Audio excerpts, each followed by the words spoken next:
नमस्कार साथियों, आप सभी का एक बार फिर से स्वागत है मेरे YouTube चैनल प्रेम की बात आपके साथ में। लोकसभा की चुनाव की तैयारियां जोर शोरों से चल रही है। ऐसे में जहां एनडीए पूरी मजबूती के साथ एक और अपने कैंडिडेट का अनाउंसमेंट करके धुआंधार प्रचार करने में जुटी हुई है, वहीं दूसरी ओर अगर आप देखेंगे तो कई जगह पर कौन से कैंडिडेट चुनाव लड़ेंगे इसके बारे में अभी भी सस्पेंस बरकरार। वैसे में कल आरजेडी की ओर से 22 कैंडिडेट का लिस्ट जो है सार्वजनिक किया गया। इस लिस्ट के क्या मायने हैं और कौन सी वो सीट है जो अभी भी सस्पेंस बनाए हुए है, इसी के बारे में चर्चा करेंगे। इसके क्या नफ़ा होंगे, क्या नुकसान होंगे, ये भी समझने की कोशिश इस लिस्ट के माध्यम से करेंगे। जैसा कि आप सभी जानते हैं कि लालू यादव की पार्टी आरजेडी को एमवाई की पार्टी कही जाती है, और जब तेजस्वी यादव रैली करने के लिए निकले थे तो उन्होंने एक और नारा दिया था, बाप का, माई बाप की पार्टी उन्होंने अपने आप को बताया। और सबको यही इंतज़ार था कि इसमें कौन कहाँ से कितने वर्ग को, कितने समाज को समायोजित करने का काम करते हैं, इसकी भी लोग प्रतीक्षा कर रहे थे। अंततः उन्होंने कैंडिडेट का अनाउंस कर दिया। अब किस वर्ग को कितने टिकट दिए गए हैं, इस पे ध्यान देना जरूरी हो जाता है। तो सबसे पहले बात करते हैं उन कैंडिडेटों की जिन्हें टिकट दिया गया है। इस 22 कैंडिडेट में यादव कैंडिडेट जो है वो सबसे ज़्यादा 8 को टिकट दिया गया है। इसमें से 2 तो उनके घर के ही हैं। सारण से डॉक्टर रोहिणी आचार्य, जिनका मुकाबला राजीव प्रताप रूढ़ी से है, और पाटलिपुत्रा सीट से डॉक्टर मीसा भारती, जो लगातार चुनाव लड़ती रही हैं, हारी हैं, लेकिन उसके बावजूद टिकट दिया गया है। तो ये 2 तो आप घर की सीट आप मान लो। बाकी रहे जो 6, उनमें से दरभंगा से ललित यादव को टिकट दिया गया, बांका से जयप्रकाश यादव को टिकट दिया गया। हालांकि संजय पासवान यादव भी इंतज़ार कर रहे थे, लेकिन टिकट जो है जयप्रकाश यादव को दिया गया। वहीं जहानाबाद से फिर से सुरेंद्र यादव को टिकट दिया गया, जो आपको पता है कि पिछले बार बहुत कम मार्जिन से चुनाव हारे थे। इस बार भी उन्हें ही टिकट दिया गया, जिनका मुकाबला जेडीयू के चंद्रवंशी से। आगे अगर बात करें सीतामढ़ी की, तो सीतामढ़ी में अर्जुन राय को टिकट दिया है। एक जो चौंकाने वाला नाम है वो सीट है वाल्मीकि नगर, जहां से दीपक यादव को चुनाव लड़ने के लिए टिकट मिला है। और मधेपुरा से प्रोफेसर कुमार चंद्रदीप। वैसे तो ये रहने वाले मधेपुरा के ही हैं, लेकिन पिछले 20-22 सालों से ये पटना में रहते हैं। कॉमर्स कॉलेज में प्रोफेसर है। अगर वहाँ के लोकल पब्लिक से इनके बारे में पूछ लेंगे तो कोई आपको बताने वाला, इनका नाम जानने वाला कोई नहीं मिलेगा। वही हाल वाल्मीकि नगर के दीपक यादव का भी है। इनकी अपनी कोई पहचान नहीं। ये कैंडिडेट जो हैं, इन्हें राजद ने इस बार टिकट दिया है। यादव कोटे से ये 8 चुनाव में लड़ाएंगे। अब बात करते हैं मुस्लिम की। यादव का प्रतिनिधित्व तो दे दिया उन्होंने, मुस्लिम की बात करते हैं। तो मुस्लिम से मधुबनी सीट से अली अशरफ फातमी, जो पहले जेडीयू में थे, टिकट मिलने की उम्मीद कर रहे थे। जब टिकट नहीं मिला तो ये वापस आरजेडी में आ गए। पहले ये मूल रूप से आरजेडी के ही सांसद थे।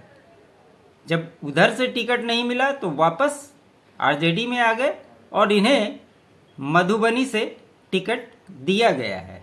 और अररिया से इस बार शहनवाज आलम को टिकट दिया गया। शहनवाज आलम तस्लीमुद्दीन के बेटे हैं। उनके 2 बेटे हैं, सरफराज आलम और शहनवाज आलम। पिछले चुनाव में सरफराज आलम चुनाव लड़े थे और शहनवाज जो थे AIMIM के रूप में चुनाव लड़े थे, जीते थे। तो इस बार जो है टिकट उनको दिया गया। क्या यहाँ इन 2 भाइयों की आपसी लड़ाई में एक को टिकट मिला और दूसरे का टिकट कटा तो दूसरा पहले को हराने के चक्कर में लग जाएगा? ये क्लियर कॉन्सेप्ट है। तो मुस्लिम समाज से इस बार सिर्फ 2 कैंडिडेट बनाए गए और 2019 की बात करें तो उस समय आरजेडी ने 5 मुस्लिम कैंडिडेट को टिकट दिया था, लेकिन इस बार सिर्फ 2। इसका क्या असर पड़ेगा ये भी देखने लायक होने वाला है, क्योंकि जिस पार्टी को MY की पार्टी कहते हैं उसमें Y का समीकरण तो बैठा दिया, लेकिन M की बात करें तो M को सिर्फ खाना पूर्ति करके छोड़ दिया गया। क्या इसका कोई खामियाजा आरजेडी को भुगतना पड़ेगा? ये देखने वाली बात होगी। आगे बात करते हैं दलित। दलित में 6 सीटें हैं, जिसमें से 3 आरजेडी को मिला है, जिसमें गया से सर्वजीत पासवान चुनाव लड़ रहे हैं। हाजीपुर से शिवचंद्र राम को टिकट दिया गया है। वहीं जमुई से अर्चना रविदास को टिकट दिया गया। ये कहीं न कहीं इन वर्ग में अपनी पैठ बनाने की कोशिश कह सकते हैं, एक्सपेरिमेंट करने की कोशिश कर सकते हैं। यही किया गया है। अगर अति पिछड़ा समाज की बात करें तो उसमें से 3 कुशवाहा को टिकट मिला है, जिसमें शिवहर से रितु जायसवाल हैं, जो वैश्य समाज से आती हैं, अच्छी फाइट दे सकती है। जहां आनंद मोहन की पत्नी लवली आनंद जेडीयू के कैंडिडेट के रूप में नामांकन भरा है और वो चुनावी अखाड़े में मौजूद है। वहीं औरंगाबाद से अभय कुशवाहा रातों रात जदयू छोड़ करके आते हैं, उन्हें सिंबल मिल जाता है। वहीं नवादा से श्रवण कुशवाहा ये चुनावी मैदान में है, लेकिन यहाँ पर बीजेपी के जो कैंडिडेट हैं उनके एगेंस्ट चुनाव लड़ रहे हैं। और एक जो सबसे बड़ा फैक्टर है वो है राजबल्लभ यादव का। ये फैक्टर यहाँ पे कितना इम्पैक्ट करता है ये भी देखने वाली बात होगी, जो कि धूमधाम से निर्दलीय के तौर पे यहाँ पे अपना प्रचार प्रसार कर रहे हैं। इनका जो ग्रुप है विनोद यादव, ये पूरे इलाके में घूम घूम कर अपने प्रचार प्रसार में लगे हुए। वहीं मुंगेर से अनीता देवी को टिकट मिला है। अशोक महतो बहुत, जब टिकट मिला था तो पूरा चल रहा था, उन्होंने अचानक से शादी की, उनकी पत्नी को टिकट दे दिया गया। अजीब अजीब सा खेल होता है भाई। वहीं उजियारपुर से आलोक कुमार मेहता को चुनावी मैदान में उतारा गया है, जो बीजेपी के नित्यानंद राय के खिलाफ चुनावी मैदान में इस बार दिखाई देंगे। आगे बात करते हैं पूर्णिया की। आप सभी को पता है बीमा भारती रातों रात बुलाया गया, टिकट दे दिया गया और आज के समय में पप्पू यादव ने बगावत करके निर्दलीय चुनाव लड़ने का फैसला किया और अपनी मजबूती को लगातार जिस प्रकार से वो दिखा रहे हैं, एक तरह से समझिए तो बीमा भारती को टिकट देकर शहीद कर दिया गया है। और इससे यह पता चलता है कि क्या लालू यादव की मोनोपोली के हिसाब से अपने तो जो कैंडिडेट हैं वो तो हैं ही, इसके अलावा कांग्रेस और जो अन्य सहयोगी हैं उनके कैंडिडेट भी जो है उनमें कहीं ना कहीं लालू यादव का इफेक्ट लगातार दिखा है। और उसी का नतीजा इस बार सीट शेयरिंग में आपने बिहार में देखा है। आगे बात करते हैं सुपौल की। तो सुपौल से चंद्रहास चौपाल को टिकट दिया गया है। ये कितने लड़ेंगे, क्या करेंगे, ये भी देखना होगा। वहीं अगर बात करें स्वर्ण समाज की, जिसकी A to Z की बात तेजस्वी यादव करते थे, उसमें राजपूत समाज से सिर्फ एक टिकट बक्सर से सुधाकर सिंह, जगतानंद सिंह के पुत्र, इनको टिकट मिला है बक्सर से।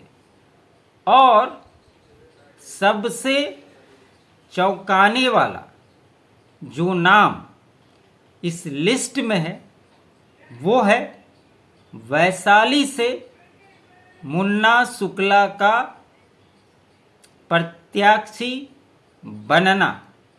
आपको याद होगा 2004 के बाद 20 सालों तक राजद ने कभी भी भूमियारों को टिकट नहीं दिया। आज 20 साल बाद 2004 से 2024 में वैशाली की लड़ाई के लिए मुन्ना शुक्ला को अपना कैंडिडेट बनाया है और भूमियार समाज से ये आते हैं। वहाँ उनकी सीधी टक्कर वीणा देवी से होने वाली है। कहा यह जा रहा था कि रमा सिंह को टिकट मिलना तय था, लेकिन अंततः उनका टिकट काट दिया गया, जबकि मुन्ना शुक्ला और रमा सिंह इन दोनों को बुलाया गया था। कहा जा रहा था कि अगर रमा सिंह को वैशाली से टिकट नहीं मिलता है तो शिवहर से लड़ाने की तैयारी हो रही थी, लेकिन न वैशाली से टिकट मिला और न ही शिवहर से। ऐसे में जो 26 सीटें थी उसमें 3 तो उन्होंने मुकेश सैनी को दे दिया। 23 में से 22 कैंडिडेट जो उन्होंने उतारे हैं, इसमें सिवान का सस्पेंस अभी भी बरकरार है। क्या हिना साहब को टिकट मिलेगा या कुछ और बड़ा खेल होगा, ये तो आने वाले समय में पता चल जाएगा।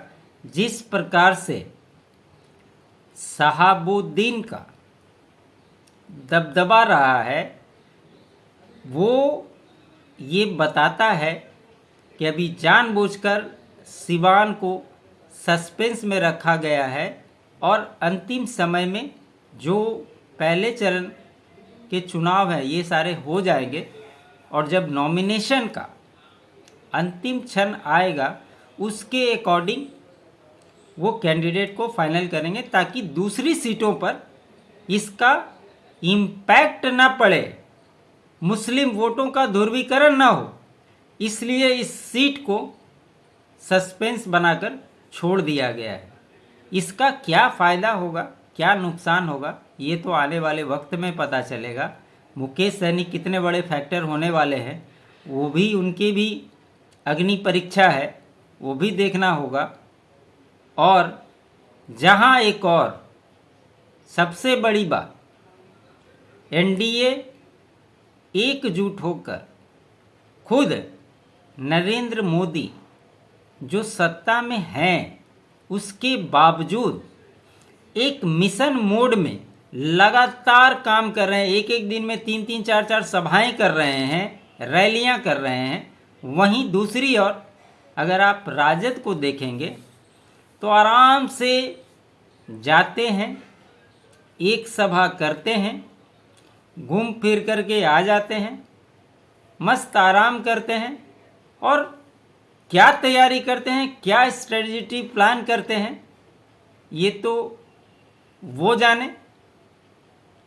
लेकिन इससे स्पष्ट तौर पे दिख रहा है जो बातें लगातार मैं पहले भी बोल रहा हूँ, इन पे टिकट बेचने का आरोप लगाया है इन्हीं के पूर्व सांसद ने। जिस प्रकार से टिकटों का वितरण हुआ, जिस प्रकार से बगावत हो रही है, इन सभी बातों से ये स्पष्ट दिखता है कि वो भी जानते हैं कि 2024 में कुछ होना है नहीं।